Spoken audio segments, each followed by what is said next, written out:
नमस्कार प्रेक्षकांनो, स्टार प्रवाहावरील ठरलं तर मग या मालिकेच्या आगामी भागात आपण पाहणार आहोत की वंदना जाधव आता अर्जुन सालीला सांगू लागते की त्या मुलीने माझ्या मुलाचं आयुष्याचं वाटोळ केलं, त्या मुलीच्या भांडणामध्ये माझ्या मुलीला मार बसला आणि तो कधी चालू शकत नाही आणि या भांडणामध्ये तिलाही भाजलं गेलं होतं।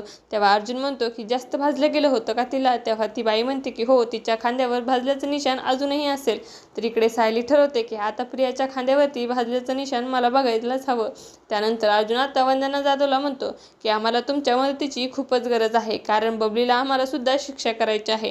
तर इकडे प्रियाला आता खूपच टेन्शन आलेलं असतं। अर्जुन सायली नक्की कुठे गेले आहेत, कारण सदा आणि महिन्याला तर मीच पळवलं, मग नक्की कोणाला भेटायला गेले असतील। आता अर्जुन म्हणतो की वंदना जाधवला स्पष्ट सांगतो की तुम्हाला जे काही सांगितलं आहे तुम्ही सगळ्यांसमोर सांगावं लागेल। ती बाई म्हणते की त्या मुलीला पापांची शिक्षा देण्यासाठी मी वाटेल ते करेल।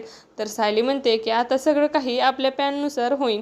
आता येणाऱ्या भागामध्ये वंदना जाधव ही सगळ्यांसमोर बबलीचं सत्य म्हणजे प्रियाचं सत्य सांगू शकेल का, हे पाहणं अतिशय रोचक ठरणार आहे। तुम्हाला जर आपला व्हिडिओ आवडला असेल तर चॅनलला लाईक, शेअर आणि सबस्क्राईब करायला विसरू नका। धन्यवाद।